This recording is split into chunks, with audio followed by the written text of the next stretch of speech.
Cool. And let's see if we're jumping on in here for game two between T1 and Damwon Kia.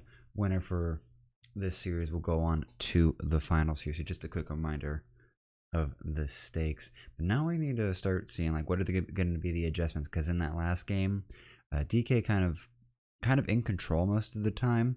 It was kind of a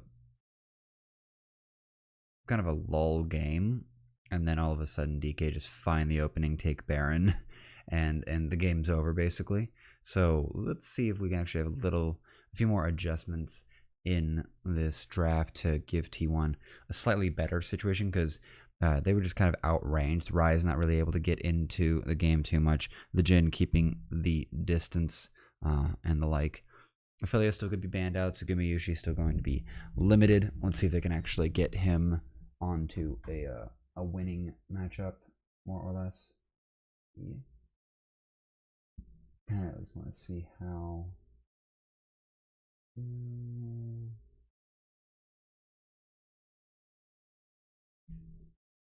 And Jarvan and TF and Ryze will be taken away, so still, we may not even see a Twisted Fate in this game, in this series, just with how high value that character has been.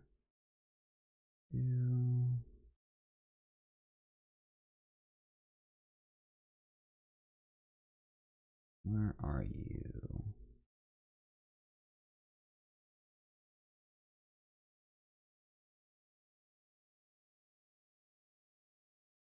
There we are. Let's go to...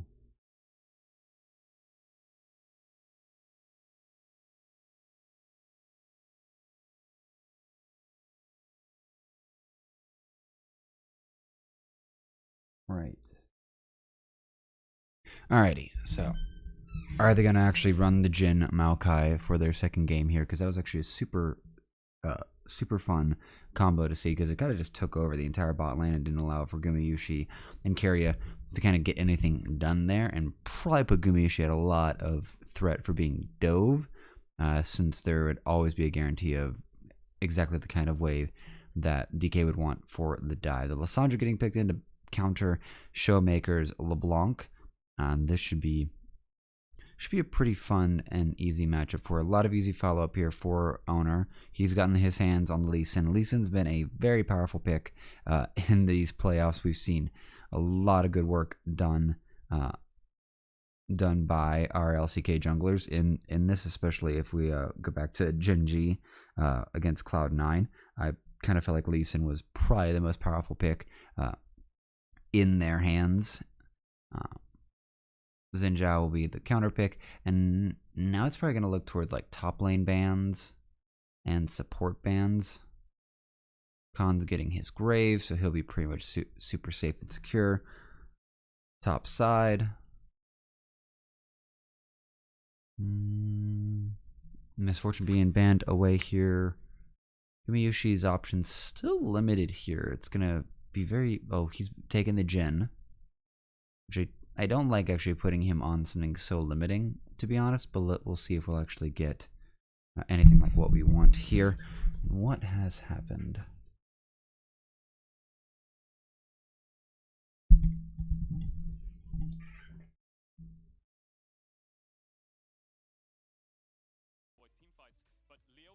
Alrighty, looks like we got that fixed. Might have to take some things apart later on, but for right now we are good. Hopefully you'll be able to spot if the audio goes out again. And Kennen and Ziggs are the final ban outs here, so removing Ghost option to just tank his lane, more or less, just free farm it. We saw the Draven earlier. Gumayushi kind of giving that one a shout out, and Ghost gonna hover it himself. This would put a lot of pressure onto the Gumayushi Keria bot lane, considering Draven's early trades are pretty powerful. He's got one of the highest like AD buffs early on in the game. I think Mundo is the only one that really beats him out in that stat battle. And now T1 gets to round out the rest of their comp here with their top laner and their support. Leona's still up and available. Rakan's still available. Topside into the Graves. Jace for Kana would be pretty viable. Um, we do a lot of good for at least poking out characters and players like Ghost. And it looks like we're going to have a Yasuo. And that could be a Yasuo mid and the Lissandra going top. I'd really doubt that. I really think this Yasuo is going to go topside into Khan and would actually be a actually running that quickly through my mind. That feels like it'd be a pretty advantageous matchup for the Yasuo, just because the wind wall could deny like half of Graves' kit, and dancing on that wind wall might as well be like another minion that Graves just can't actually like shoot through. Like even though Graves is like that's sort of the weakness of Graves' effective melee matchup. Barrow going to pick up the Alistar, so that'll be 2 engaged supports once again.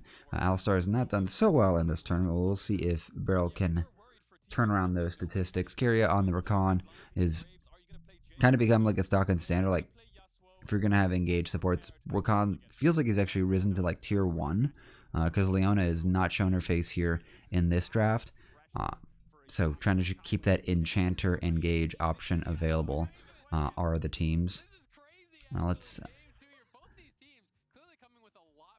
what else are we gunning at?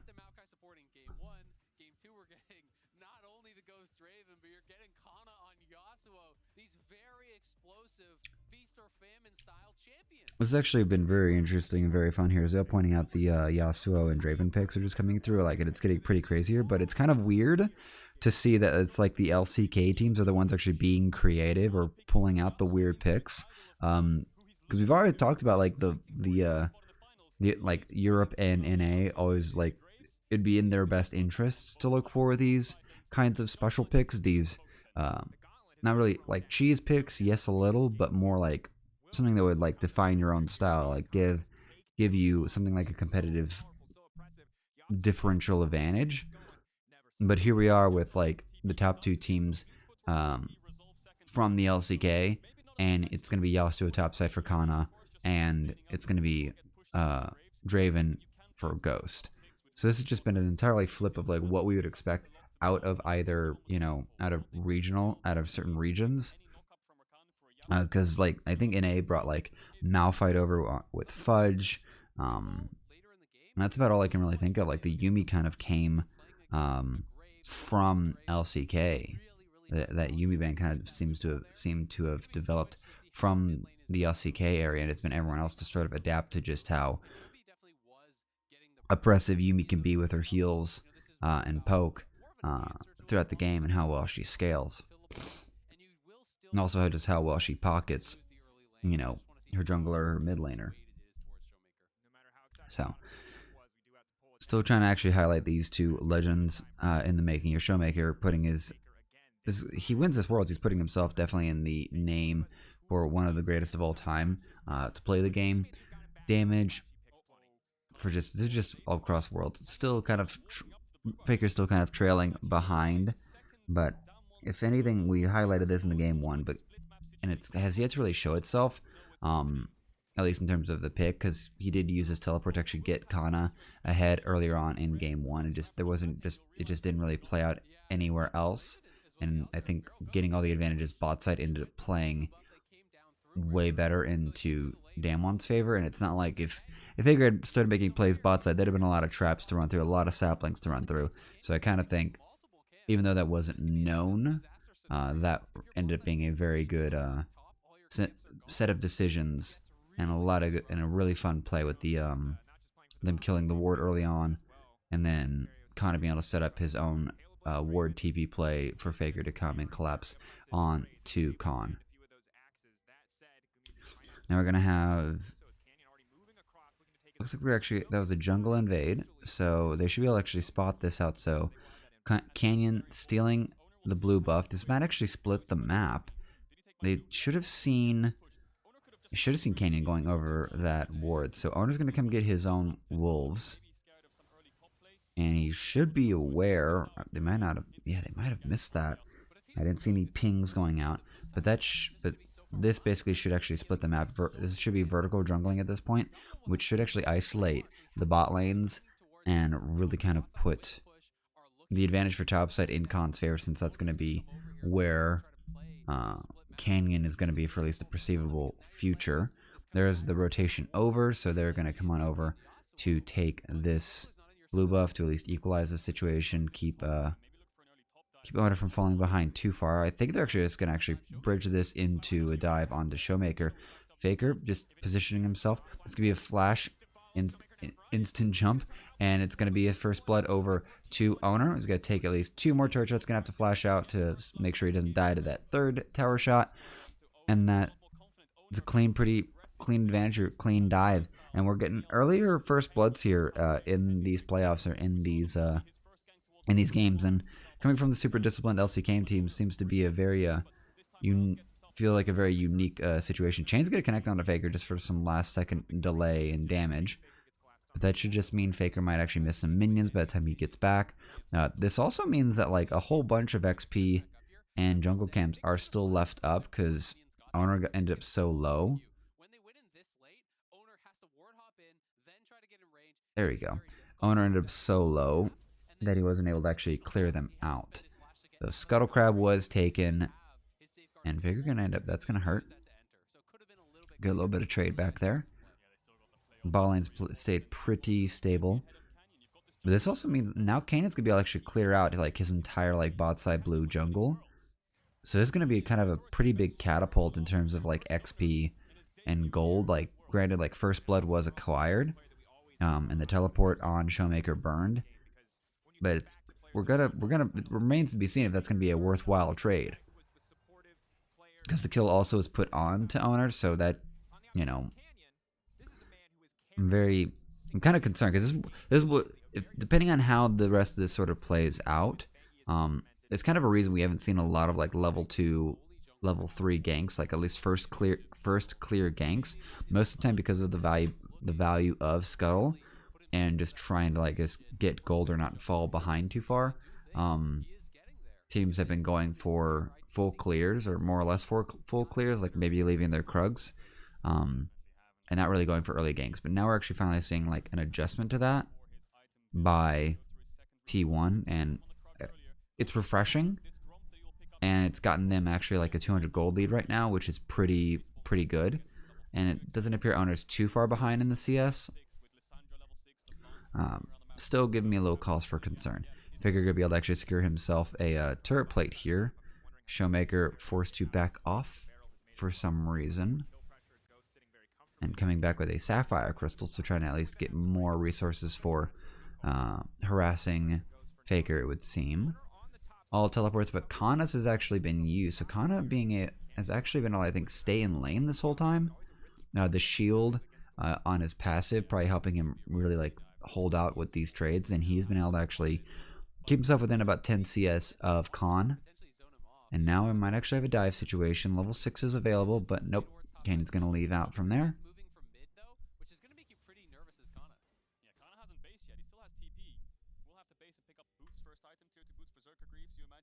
Owner has arrived topside, and it looks like most plays here have been neutralized backs for the T1 bot lane.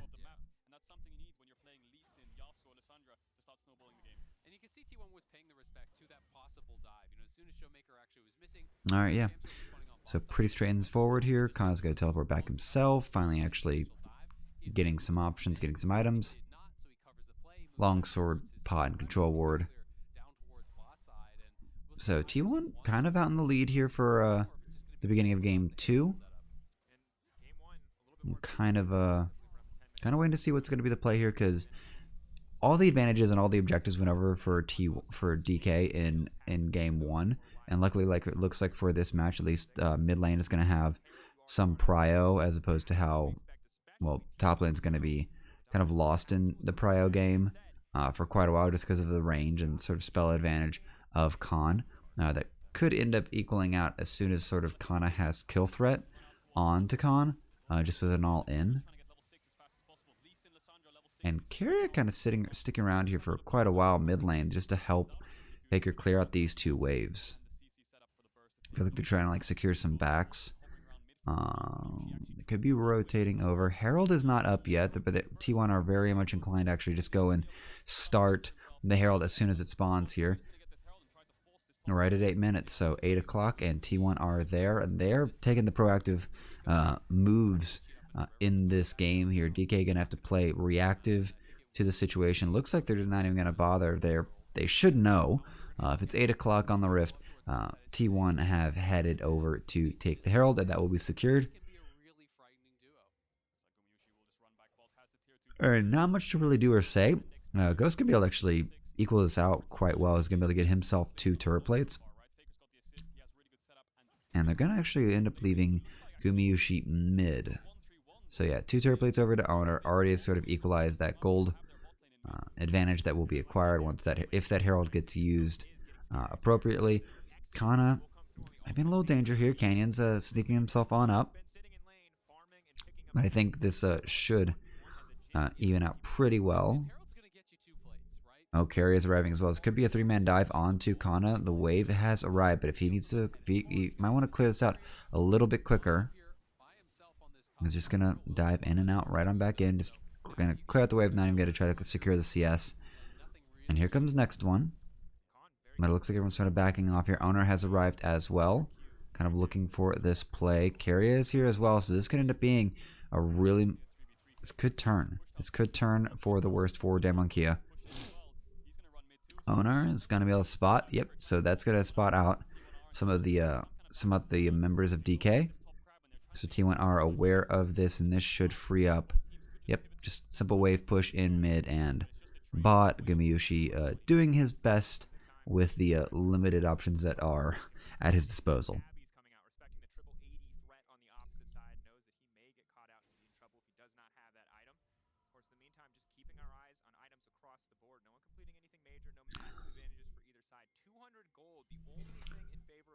Let's see.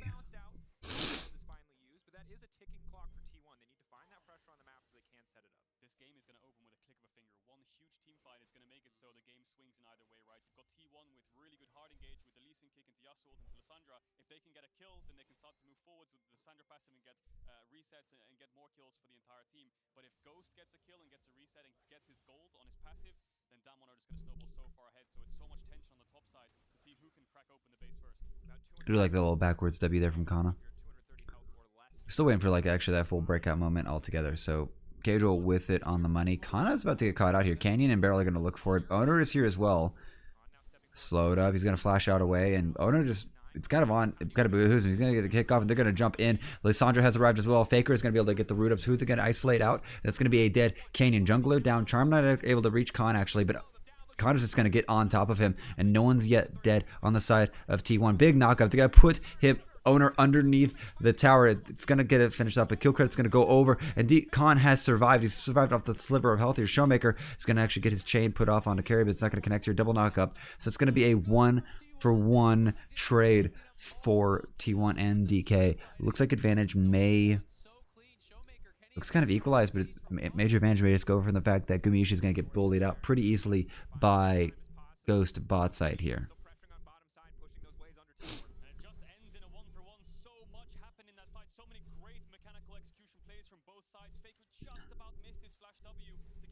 There's just one more auto that need to go into Khan too.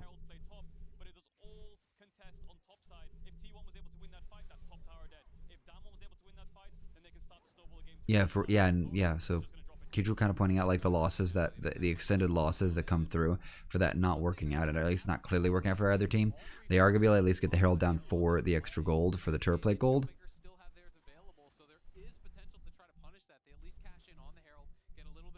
Yeah, so got something there, but first brick still not acquired yet. So this is actually really great. I'm rather pulling this up here because this is actually a great setup here. Kana flashes out, doesn't get engaged on, which kind of neutralizes the entire situation, but then the kick just sets it up. They max range there. Khan does flash back, but then they just turn, they blow up, they CC down Canyon. But Khan just ends up baiting this out like so well, and they just can't actually finish him off here because all the mobility and all the sustain coming in, he's getting like little bits at a time, and it just ends up being like so close here. That last tornado from Kana really felt like it should have finished him off here, but he probably gets down to like 5 health.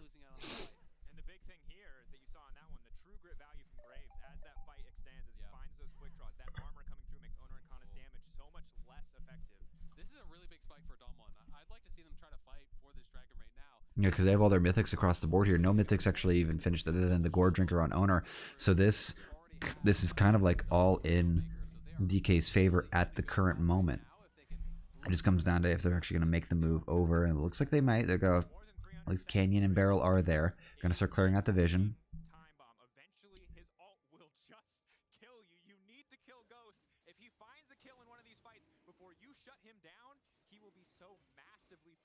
Yeah, that Draven Gold stack is looming in the wings here. 326 stacks and building, and that could swing the gold by a full K at this point. 127 CS plus all the oh, and here we go. Here Khan about to get engaged on, but he's gonna be able to fight back with Owner just fine.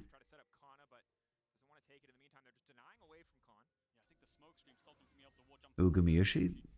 Good dodge out from those abilities here. It could have been a dead man. Gumiushi overstepping a little bit there, it looks like.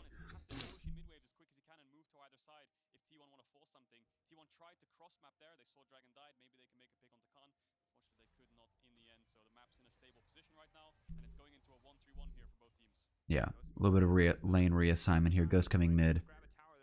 Faker's gonna get bot side. He's gonna be able to actually probably get himself a decent advantage with these turrets. And T1 not gonna worry about second Herald. Instead, they're gonna actually like let T1, let Faker get the turrets there bot side and just have his alone time. Gumiushi just gonna receive waves in mid. There's been like very little damage put onto this mid lane turret just yet, and this might actually start changing. Herald's been acquired by Canyon. He's got the eye with him. And Gumiushi forced to kind of jump away from all of this. Owner here has arrived. Carry on the backside. Kind of looking for a flank onto who. Trying to figure out who they want to jump on here.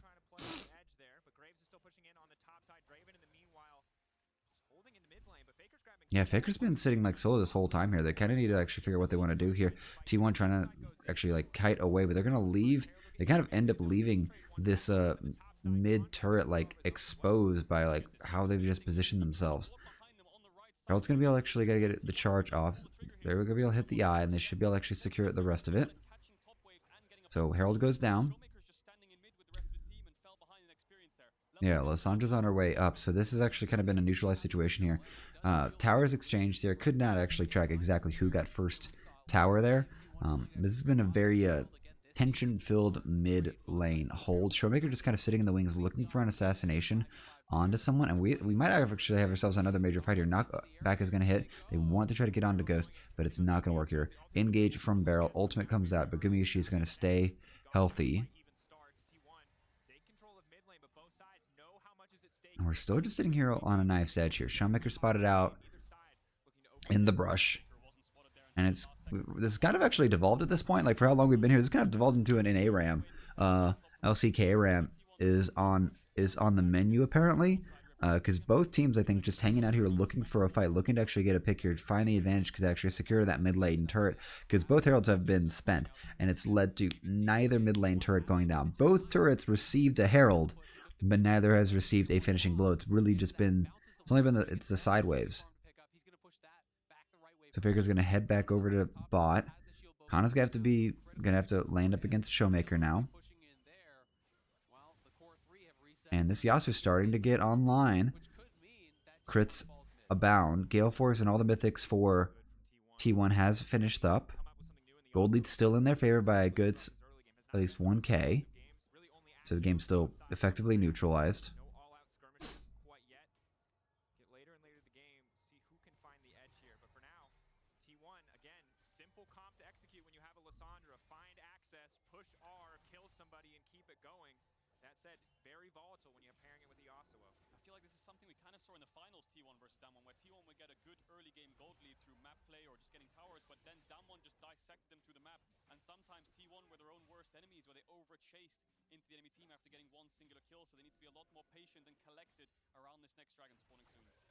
It's so stressful when you get later and later into the game and there hasn't been a big fight yet, because this will be so explosive. Yep, but everything's actually scaled up so hard. Everyone's got their items. Everyone's gonna. You just have to be readier to understand what the game can look like when it's gotten that late and there's been no real fights. There's been no engagement. That's gonna be an engage on the Khan here. He's actually gonna get locked up pretty good here, but his ultimate's gonna come back to give him a little bit of displacement, and no one's died. Khan's gone down really hard. His shield's also been procced from his shield bow, which could be a major turn for this fight because he can teleport back in, but his But some of his superpowers are going to be lost here. This is going to be a root on. It's going to be an engage out. And Canyon's going to just be able to flash out. And this is going to be a re-engage here. Carrier's just going to execute. And Ghost gets the gold cash in. And it's... I missed the number, but that just jumped the... Yeah, the entire 1,000 gold lead that T1 have is just now evaporated. It's entirely now on to Ghost. And DK still have their full 5-man roster. They're missing Carrier. Teleport in from Faker. He is coming back. It's going to be a jump over. Showmaker's going to jump in just to at least try to tenderize Owner, it looks like. He's going to at least get him down to half. But with how many people are missing from DK, T1 are going to be able to actually press in. They just need to get it. Yep, they're going to be able to actually finish off that turret. So if they get the mid lane turret down, they can rotate over to get this Cloud Drake, which should set us up for an Ocean or Mountain Soul. Alright, so that actually ends up being... Yeah, T1 ended up winning out that entire exchange there, even though Ghost gets his execution off.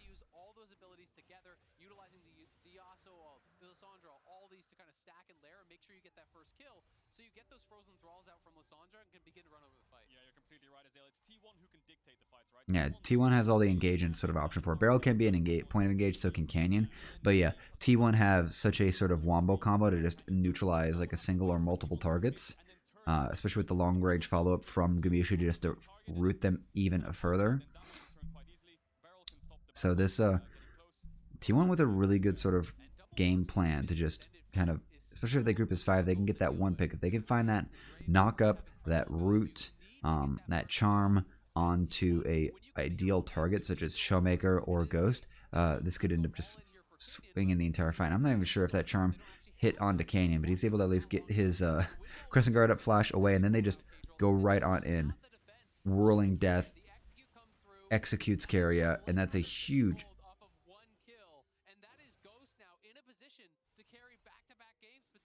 Yeah.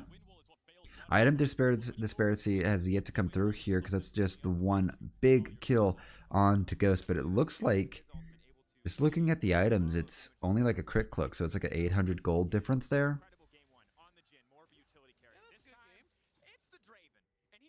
Yeah.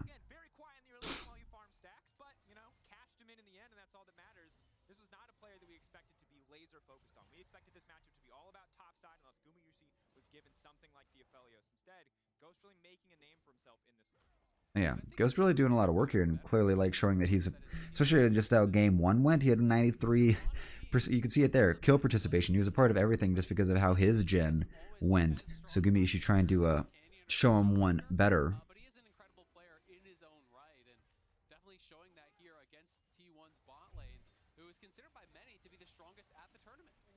Oh, it's going to be a root over, actually. They're going to try to follow that up here, but it's a little bit delayed here. Carrier going to try to get away from the chains. But that's a health advantage in T1's favor. This turret's actually going to go down here. They've kind of been routed. But they did get Showmaker's flash, so that is actually a pretty big deal. It is just the ult for flash because T1 didn't overcommit. They just expended the Lissandra ult, carry W's over the wall. You know, if that lands, there was going to be follow-up, he would have gone down, so he is forced to commit the summoner. And that is going to mean Showmaker has to play it much more safe around these objectives. When he's dancing in and out, he does have his, he already has his Hourglass available, so Faker, while without his ultimate, that at least allows him to self-ult, he does still have the Zanyas, so can't exactly keep himself safe for like a whole minute, but he'll at least get the one proc. right? So there is a tremendous amount of CC. Ghost can be a good target for the Lissandra ult as well. If he mispositions, it's going to be Faker is going to get and that's a big target. bullied there a little bit by Showmaker, Carry, and Owner in the wings. But DK, yeah, forced to be on the back foot right now. And this is going to allow Faker to really start hammering in the damage onto this top turret. Khan's going to trade it top side here. It's a little bit ahead of the curve. And it may not even be on this wave here, so that turret kill is going to be unanswered for a minute. Gumiushi going to rotate back mid to catch these waves.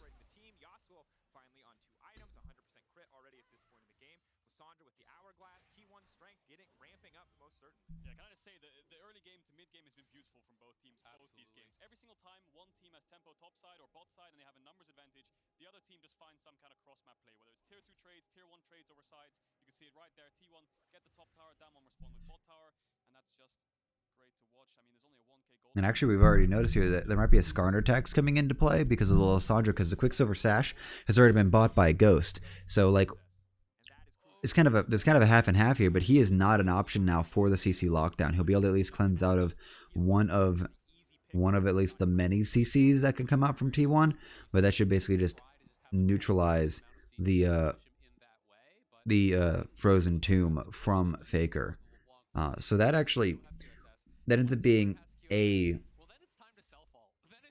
that's kind of a neutralizing element here, because if he gets the 1,000 gold from that passive, finally actually getting that kill off, and it kind of actually bridges him over from at least being worried about as the major target. And I think Azale's at least pointing out the best option may actually be for Faker just to self ult, since like the best option that they did have would have been onto Ghost. And now actually be Damonke gonna force themselves, gonna take this red buff.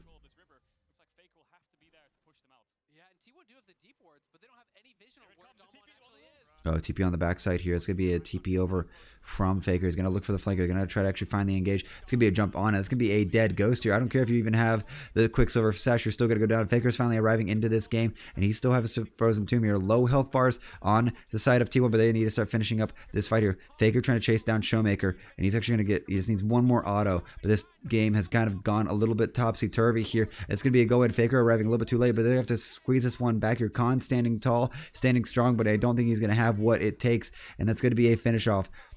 Cleared out ace for T1, but it has cost them so much. They will be able to get their second Drake, and that was a fantastically messy fight. Showmaker was the one who had to run for the hills. Eventually he went back to his distortion, and Gumayushi finished him off. It ended up in a 2v2 at T1. Get the dragon, then they get the ace. Oh my god, what a fight that was. That battle between Showmaker and Faker. Faker locking him down for so long. The greatest of all time versus the Showmaker.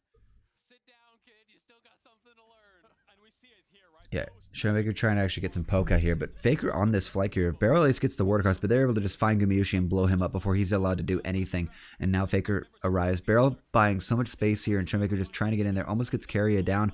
But we're kind of looking at Khan is probably like the main point of damage throughout most of this. Showmaker just ends up kind of getting isolated away by Faker. Gumayushi flashes in to at least get the odd off to finish him, and it costs him his life, but kind of ends up helping secure the rest of this fight here. Owner and Faker just given free reign to jump on the rest of this. It's shut down gold for Owner. And this should be a major swing in the favor of T1 now. And Ghost was blown up in the first 2 seconds of the fight, right? So they need to make sure that the way they progress together. They need to make sure they're not so split up, and they can push Damwon back when they make this pick. Yeah, and that fight almost went like in Damwon's favor. Luckily, like Faker arrived in time and was able to actually just find Showmaker and push him away.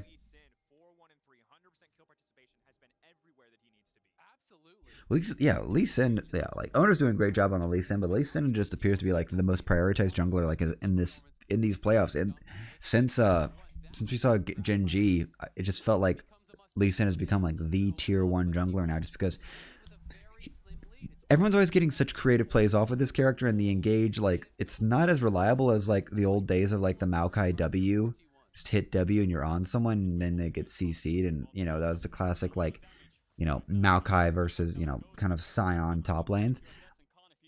But with just how mechanically proficient these junglers are these days, it ends up being just as reliable to just go and find, you know, find your option, find your insect plays, your flash kick plays. Kind of finally actually getting himself some alone time to get a little bit of damage on that turret. It should be back in a lull phase. But T1 now with still back to just 1,000 gold lead. Only 100 stacks acquired now by Ghost since his one kill that he had, and he unfortunately got that cut in half from dying, so could have been multiplying his gold one more time. But that will unfortunately go away. Establishing control in this area, and this is just beautiful League of Legends. Absolutely, and this is the reason that so many people expected 5 games. It's not because of what we saw in the finals. It's because of what T1 has shown us in this tournament. Yeah, T1 has actually been able to get. So yeah, just kind of jumping off of Dracos there. Ooh, international all time. 151 on Faker. Faker is the only, oh my goodness, that disparity there. 69, 69, bless, 89, 51. Like, this is actually is on the wrong side of the map, actually. But this is kind of just showing, like, the amount of carry that's on Faker as a leader. Like, granted, we've seen, like, all the stats for between these mid laners kind of go into Showmaker's pocket, but everything it's been sort of like running on the eye test. It's been Faker that's been making these plays with the Twisted Fate, with the Rise, with the teleports to get his team ahead and really just hold them down. And frankly, for all it's worth, although that LCK final was a 3-1 in Damwon Kia's favor, they took the championship. That was still a kind of a newly formed T1. If you want to think about how tumultuous this year has been, it was Teddy in for instead of Gumayusi for the AD carry. It was just this giant like 10-man rotating organization roster that just did not allow them to get themselves the consistency that they needed. And so this game ends up becoming far more possible or engaging.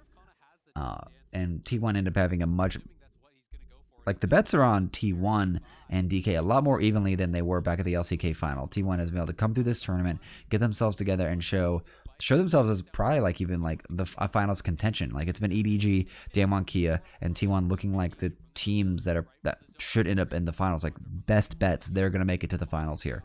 Kind of like spoiler for what is likely to happen tomorrow. Against with a Genji and EDG, because Genji did a good job of stuffing the plans for Saturday. So yeah, Genji doing a good job of stuffing at least the Wombo combo plans that C9 brought to that series. But let's get back into this game here. It's going to be a third Drake confirmed here for Kana. And he's slowly been ramping up here. He'll be able to actually get a lot of work, a lot of damage done in this game here. And now Baron getting starting up here, but that's going to be a constant source of damage, and T1 can just push mid. And they're not really going to have to worry about this. I think Khan's is kind of going to tank up the Baron all by himself here. He's going to keep himself plenty healthy, actually. And now try to find these flanks here. Showmaker and Khan are sitting around in the weird spots in this vision. Oh, that's going to be a flash engage here. Golden. All right, Stoppage is going to come out here, but Showmaker is going to have to find his way away. He's going to get kicked away, but they're actually going to engage onto the clone, unfortunately. Here, Khan on the backside here is going to actually put a lot of concern. And Keria, oh boy, Keria and Gumayusi trying to fight him off here. The stopwatch out's going to actually buy him a bit more time, but Gumayusi, T1, Faker, the rest of them are quite low here. Canyon going to be forced away, and this should provide T1 the option to come through this jungle and clear out a lot of this vision. But I don't think they can even take the Baron here. It's too dangerous. But they're going to go for it here. They're going to take at least the death of Khan as their go card. 35 seconds left on Khan here. And T1 running a gamble here. Kind of really like scaring us here. Gumayusi has been able to actually heal up. Thanks to the options. But it's going to be a go in. They're actually going to be able to get the jump. Golden status removed by Carry. And this is where the threat comes through. And 15 seconds and Khan will be back up here. T1 need to go away. They do. I guess they're just trying to test what they can do. But Showmaker's going to keep poking for this. And this might actually end up just securing the Baron for them.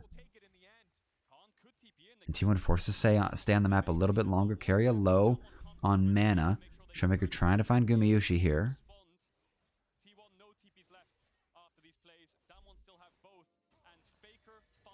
This is where Faker just goes in. Doesn't he? Actually, I think he no, his ult comes out. Faker's ult hasn't even come out yet. He just goes in for the root, and then they turn. Yeah, so Canyon just gets isolated there. They almost get the kill as well, but Owner actually running major interference in the backline there. So Owner eating up a lot of damage and preventing the rest of DK from walking forward. So major props to him. While Gumayusi Keria dealt with Khan in the backside, and he almost took at least Gumayushi's life there.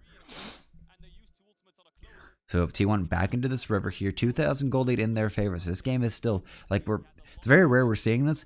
This game is still super close here at 32 minutes in. 3.5 items completed by both AD carries. 3 items completed for sure on the mid laners and the top laners. And even 3 items at least confirmed for Owner. His 4-1 and 3 Lee Sin doing major work here for T1. Now he's got a stopwatch as well. He can take aggressive ults, try to find aggressive picks. And Owner's itemization compared to Canyon's is becoming a really big deal here because he has the full GA above Canyon's items. And at that point, you can start to play in a different way as Lee Sin. You can start to be willing to trade out your life for that of a carry. Yeah, and it ends up being kind of like a stopwatch that zones out the enemy team, because once if he hasn't actually gotten his ult off, Owner can then go deeper into the back line and potentially find like another like a carry to actually like kick into his team. So the more they walk up, T1 are going to try to push them back when they're all established in mid lane. So what they're going to do is push out these sides. Kana's going to push bot, Faker's push top. They're going to come back towards mid and stop Damwon from getting into the river. And you notice it's been Owner's job here to actually keep vision cleared out of this Baron pit, to keep some sort of All right, so because they know top and bot wave in T1's favor right now. DK kind of forced to group mid and answer these waves on the side. that they have forewarning of this, that they can respond to this if that's going to be the option here from Damwon. And so far a wild series, 35 minutes in, still very close. T1 very clearly in control with the Dragon lead, but only 2K separating them. And again, we now have 80 carries and junglers trading all-star performances. Game 1, it was Canyon and Ghost all the time here. Owner and Gumayusi both doing some work here. 6 overall in the kill participation out of 8. Gumayusi, no slouch on the Jhin either. No, he's done very well here, at least maintaining a pretty high kill percentage with the Jhin. But this next fight here in 40 seconds could actually be the make or break, because this will be sole for T1, and no one's even really tried to actually contest for like vision in the river just now. There's like just the one control ward there by like old banana bush. Yeah, just right. That's the only ward that's actually been placed here. So now both teams are just kind of like walk themselves in. T1 kind of with prior. They just want to get rid of this mid wave. But it looks like T1 are standing their ground. DK grouping his 5, ready to push them back. Carry able to Oh, Carrier's actually going to put out his ult. His charm's going to come out here. Getting the wind becomes lightning connection. And that's going to be gone. That's going to be... Oh, it actually was not what I thought. Oh, big damage coming out here. Khan's actually going to get jumped on here. He's going to actually hold out. Curtain call from Gumayusi, slowing up a lot. But that'll at least be 2. That's going to be 3 ults spent by T1 before this fight. And they might have actually given up this Drake.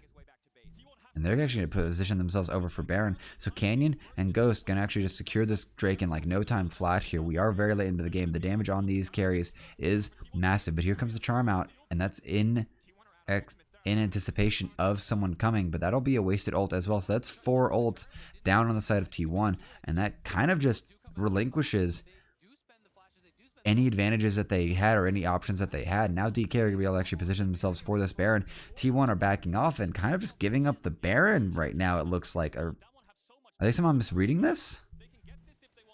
Teleport's available for Faker, so he'll be able to make it out here, but Keria is still on his way, and the Baron's gone. Baron's down to 4K. It's going to be... there's nothing that really can be done here. You have to actually go in. It's going to be stolen by Owner, actually. This is insane. And they're going to jump on into this...